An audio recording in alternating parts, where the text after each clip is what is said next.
우리 다 같이 사도신경으로 우리의 신앙을 고백하도록 하겠습니다. 나는 전능하신 아버지 하나님 천지의 창조주를 믿습니다. 나는 그의 유일하신 아들 우리 주 예수 그리스도를 믿습니다. 그는 성령으로 잉태되어 동정녀 마리아에게서 나시고 본디오 빌라도에게 고난을 받아 십자가에 못 박혀 죽으시고 장사된 지 사흘 만에 죽은 자 가운데서 다시 살아나셨으며 하늘에 오르시어 전능하신 아버지 하나님 우편에 앉아 계시다가 거기로부터 살아있는 자와 죽은 자를 심판하러 오십니다. 나는 성령을 믿으며 거룩한 공교회와 성도의 교제와 죄를 용서받는 것과 몸의 부활과 영생을 믿습니다. 아멘.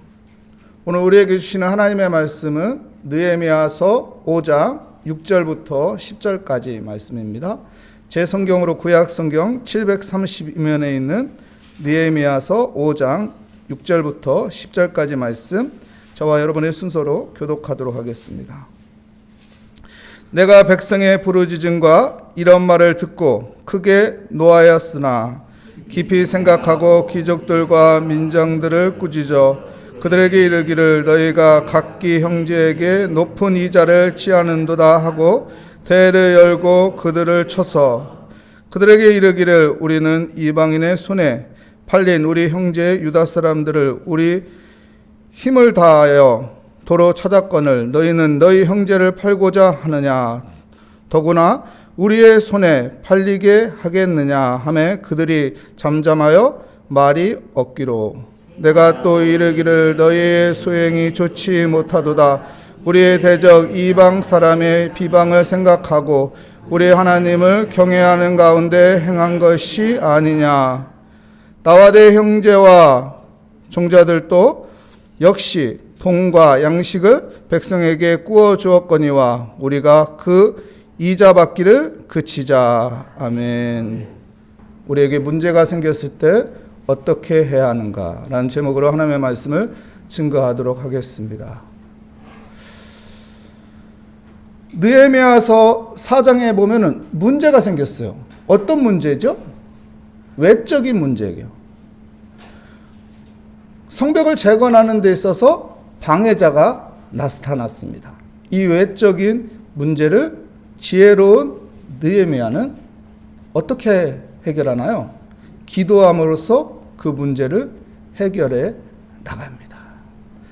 사람들의 말에 속는 것이 아니라 유혹되는 것이 아니라 어떻게 합니까?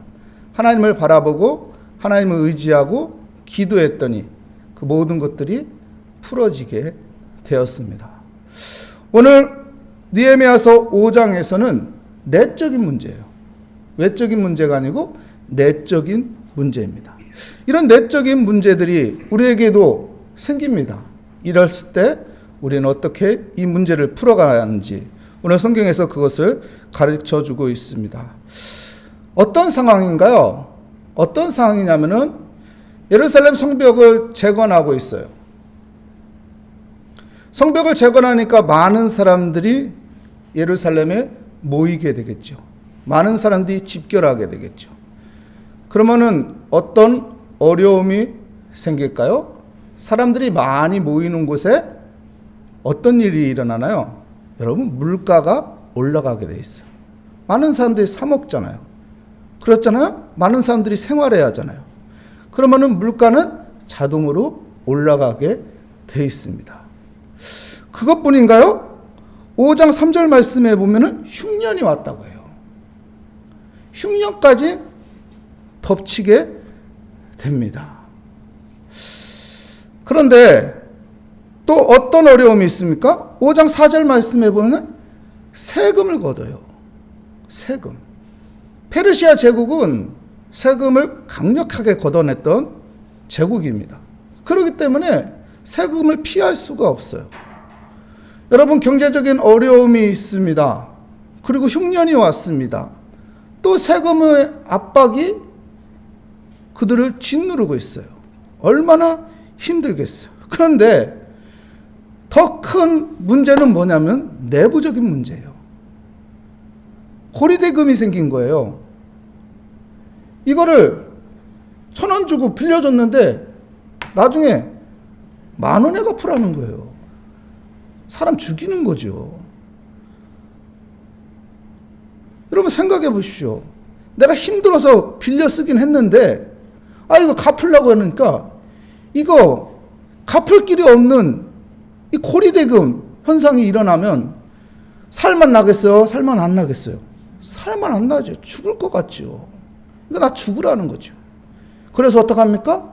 여러분, 논 팔고, 밥 팔고, 집 팔고, 이런 현상이 나오는 거예요. 팔다 안 되니까 누구까지 팝니까? 5절 말씀 해보면은 자녀까지 팔아요. 노비로 자녀들을 파는 이런 어려운 상황이 되었습니다. 이런 어려운 상황, 이 내부적인 가장 큰 문제는 고리대금이에요. 고리대금. 제가 우장로님한테 아니까 10,000원을 빌렸어요. 다음날 오더니 1,000,000원을 내려라고. 나 죽으라는 거지. 응? 이거 어떡하라는 거예요? 이런 현상이 나. 우리가 남입니까? 같은 모리아교에서 있는데 몇 년을 같이 얼굴을 봤는데 이게 이 말이 돼. 근데 이런 현상이 나타난 거예요. 같은 이스라엘 사람끼리 이자 따먹기를 엄청나게 뻥튀김 해가지고 항하는 이런 일이 일어납니다. 그래서 느헤미야, 이 총독인 느헤미야가 어떻게 하냐면 6절 7절 말씀 볼까요? 내가 백성의 부르짖음과 이런 말을 듣고 크게 노하였으나 아우성 소리가 엄청나게 큰 거죠. 원망의 소리가 엄청나게 큰 상황에서 느헤미야가 어떻게 했는지 보십시오. 7절 말씀에 깊이 생각하고 귀족들과 민장들을 꾸짖어 그들에게 이르기를 너희가 각기 형제에게 높은 이자를 취하는도다. 누구에게? 형제에게. 같은 민족에게 높은 이자를 취하는도다 하고 대를 열고 그들을 쳐서. 7절 말씀 처음에 어떤 생각을 한다고요? 깊은 생각. 느헤미야가 깊은 생각을 한대요. 느헤미야는 믿음의 사람입니다. 하나님 앞에 기도하는 사람입니다. 깊은 생각을 한대요. 어떤 깊은 생각을 할까요? 무엇이 중심이 돼서 깊은 생각을 할까요? 여러분, 믿음 좋은 사람은 무엇이 중심이 돼서 깊은 생각을 하나요? 하나님의 말씀이에요, 말씀. 하나님의 말씀을 중심으로 해서 깊은 생각을 하는 거예요. 깊은 생각을 하면, 여러분, 하나님의 말씀을 붙잡고 깊은 생각을 하게 되는 믿음의 삶이 그 삶을 풀어주는 은혜가 있게 된 것입니다. 느헤미야는 말씀의 근거에서 살아가는 사람이었어요. 사랑하는 성도 여러분, 말씀의 근거에서 살아가십시오. 그 말씀이 나에게 지혜를 줄 겁니다. 그 말씀이 나에게 길을 열어줄 것입니다. 마태복음 18장 15절에서 20절 말씀에 보면은 이런 말씀이 있어요. 어떤 말씀이면 형제가 범죄했어요. 형제가 범죄했으면 어떻게 하느냐? 주님께서 말하기를 어떻게 하냐면 한 사람이 찾아가서 그 범죄한 것을 권면해라. 너 이러면 안 된다. 그래도 안 들으면은 두세 사람이 찾아가라. 두세 사람이 찾아가서 너 이렇게 하면 안 되는 거예요. 당신 이렇게 살면 안 되는 거예요. 권면하라는 거예요. 두세 사람이 가서도 안 되면 어떻게 하라고 합니까? 교회가 가라는 거예요. 교회 이름으로 가서 우리 교회에서는 당신이 이렇게 살면 안 된다고 생각합니다. 이거 교회에서 얘기를 해라. 그 교회에서 얘기해도 안 되면 어떻게 하냐? 어떻게 하라요? 이방인 취급해라. 세리 취급해라. 이렇게 말하고 무슨 말이에요? 여러분, 믿음의 사람들은 웬만하면 권면하면은 알아들어요. 그리고 잘못된 길에서 돌아서게 됩니다. 그래서 주님께서는 이렇게 권면하라는 거예요. 처음에는 한 사람, 그 다음에 두세 사람, 그 다음에는 교회적으로. 그래도 안 되면은 그는 이방인이다. 믿음이 없는 사람이다. 여러분, 믿음이 있는 사람은 웬만하면은 말하면은 알아듣게 돼 있어요. 하나님의 길이 어떤 것인지 웬만하면은 알아듣게 돼 있습니다. 그렇기 때문에 여러분, 이렇게 단계적으로 하면은 그 신앙이 바로 잡히게 된다는 것이죠. 여러분, 무엇이 기준으로 해서 그들에게 이야기하나요? 말씀이 기준이 돼서 이야기해야 돼요. 내 입장이 기준이 아니에요. 내 경험이 기준이 아니에요. 뭐예요? 말씀이 기준이 돼서 그들에게 이야기하면은 믿음의 사람들은 다 말씀 따라 살아가게 돼 있습니다. 여러분, 말씀이 기준이 되어 우리가 깊이 묵상할 때, 말씀이 기준이 되어 내가 살고자 몸부림칠 때, 그 말씀이 우리를 인도해 나갈 것을 믿습니다. 그 믿음으로 말씀 붙잡고 살아가는 우리 모래학교의 성도들이 되길 축복합니다. 누가복음 11장 28절 말씀에도 보면 주님께서 이렇게 말했어요. 하나님의 말씀을 듣고 지키는 자는 무엇이 있다고 말하냐면은 복이 있다. 하나님의 말씀을 듣고 지키는 자는 복이 있다. 여러분, 하나님의 말씀은 우리에게 복을 주는 거예요. 하나님의 말씀은 우리에게 은혜를 주는 거예요. 하나님의 말씀은 우리를 바른 길로 인도하는 것입니다. 그렇기 때문에 느헤미야는 말씀을 깊이 묵상하며 그 말씀을 기준으로 해서, 말씀을 중심으로 해서 행했더니 하나님께서 놀랍게도 그 내적인 문제들을 해결하게끔 하신 것입니다. 두 번째요, 이 내적인 문제를 어떻게 느헤미야는 해결하나요? 우리 10절 말씀에 보면은 이렇게 말하죠. 내가 내 형제와 종자들에게 역시 돈과 양식을 백성에게 구워 주었거니와. 느헤미야도 이렇게 돈을 빌려주고 구워주는 이런 일을 했다는 것이죠. 그리고 뭐라고 말합니까? 우리가 그 이자를 어떻게 하라고 말합니까? 받기를 그치자. 나도 당신들과 같이 총독이니까 돈이 있습니다. 나도 능력이 있는 사람이에요. 돈도 빌려줄 수 있고. 그렇지만은 우리가 지금 상황은 어떻다는 거예요? 이자는 받지 말자는 거예요. 빌려주되 지금 어려운 상황이니까, 지금 힘든 상황이니까 이자 받는 거는 하지 말자. 우리 이자 없어도 살 수 있지 않느냐? 우리에게는 이자 없어도 버틸 수 있는 힘이 있지 않느냐? 하지만 저 백성들은 지금 힘들다. 죽을 맛이다. 이렇게 말합니다. 근데 이걸 따라요. 왜 따랐을까요? 왜 따랐을까요, 여러분? 왜 따랐냐면은, 보십시오. 14절 말씀해 보십시오. 또한 유다 땅 총독으로 세움을 받을 때, 곧 아닥사스다 왕 제20년부터 제32년까지 몇 년이요? 12년 동안은 나와 내 형제들이 총독의, 누구를 말하는 거예요? 느헤미야를 말합니다. 총독의 녹을 먹지 아니하였느니라.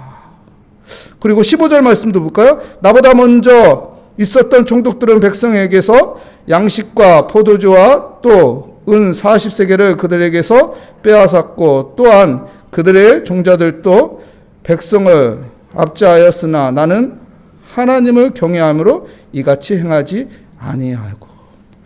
야, 총독 12년 동안 녹을 안 받았대요. 왜요? 나 하나님을 경외하는 사람이기 때문에. 나 하나님을 경외하는 사람이기 때문에 이렇게 행하지 않는다. 다른 총독들은 어떻게 했다고요? 다 받을 거 다 받았대요. 또 친인척 관계 다 도와줬다고 말하고 있어요. 근데 하나님을 경외하는 사람이 이렇게 할 수 있냐? 하나님을 경외하는 사람은 하나님을 믿는 믿음의 사람들을 생각하고 그들과 함께하는 것이지, 내 입장만 생각하고 내 기준만 생각하고 행한다면 그것이 어떻게 하나님을 경외하는 자냐? 느헤미야가 그들에게 이자를 받지 말자 얘기했을 때 들을 수 있었던 것은, 사람들이 따를 수 있었던 것은, 귀족과 부자들이 느헤미야의 말에 받아들일 수 있었던 것은 느헤미야가 돈을 보였기 때문이에요. 먼저 그는 그렇게 살았거든요. 먼저 그는 그렇게 행동했거든요. 그렇기 때문에 그의 말이 말뿐인 것이 아니라 정말로 믿을 만한 말이었던 거예요. 본인은 안 하면서 다른 사람 보고 하라고 하면은 어떻게 하겠어? 그건 말뿐인 거예요. 그것은 믿을 만한 말이 되지 못하는 것이죠. 근데 느헤미야는 말뿐인 것이 아니라 직접 벌써 하고 있어요. 벌써 그렇게 살고 있어요. 왜요? 나는 하나님을 경외하는 사람이에요. 느헤미야가 자기를 자랑하는 게 아니에요. 자기를 높이려고 하는 게 아니에요. 자기를 과시하려고 하는 게 아니고 오늘 성경에서 이야기하는 것은 본을 부임은 하나님께서 또한 그 본 때문에 하나님의 살아계심을 알고 사람들은 그것을 따르게 된다는 것이죠. 여러분, 본을 보이는 것이 그 무엇보다 중요한 것입니다. 말보다 가장 강한 힘은 무엇입니까? 여러분, 본을 보이는 거예요. 내가 본을 보이는 거예요. 자녀들을 키우는 데 있어서도요, 여러분, 말로 아무리 야단쳐도 듣나요? 안 듣습니다. 제일 중요한 건 뭐예요? 본을 보이는 거예요.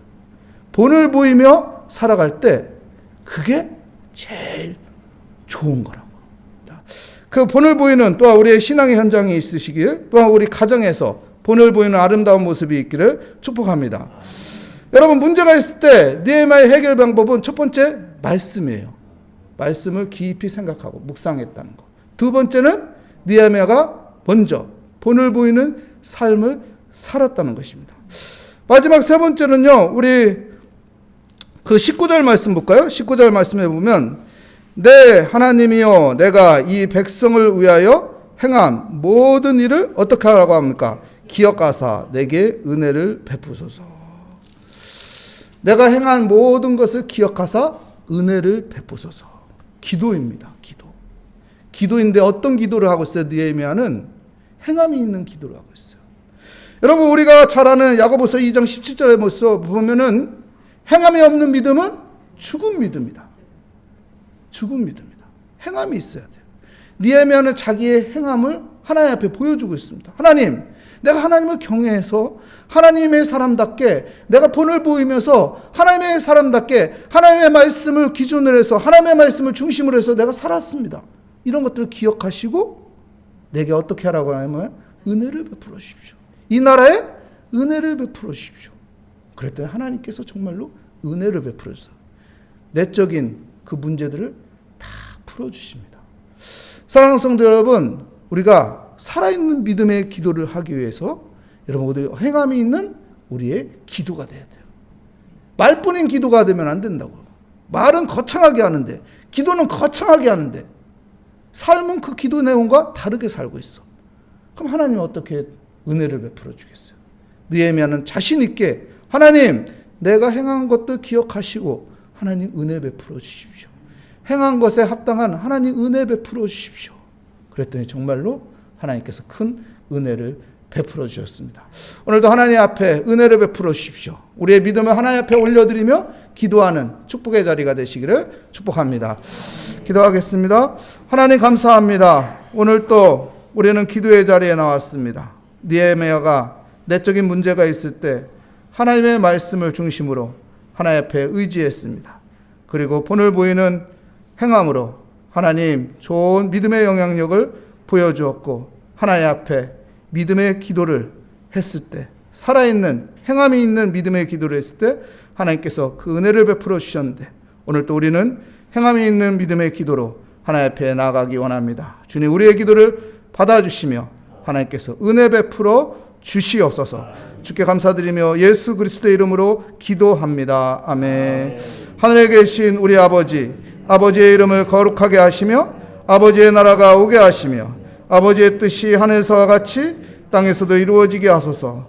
오늘 우리에게 일용할 양식을 주시고 우리가 우리에게 잘못한 사람을 용서하여 준 것 같이 우리 죄를 용서하여 주시고 우리의 시험에 빠지지 않게 하시고 악에서 구하소서. 나라와 권능과 영광이 영원히 아버지의 것입니다. 아멘. 오늘 말씀을 다시 한번 생각하며 우리 각자 기도 제목을 하나님 앞에 올려놓으며 하나님 우리에게 은혜를 베풀어 주시옵소서. 믿음을 가지며 주께 기도하도록 하겠습니다. 하나님 아버지 감사합니다. 주님, 오늘 또 주 앞에 나왔습니다. 오늘 또 주님께 기도합니다. 하나님 우리에게 은혜를 베풀어 주시옵소서. 우리에게 은혜를 베풀어 주시옵소서.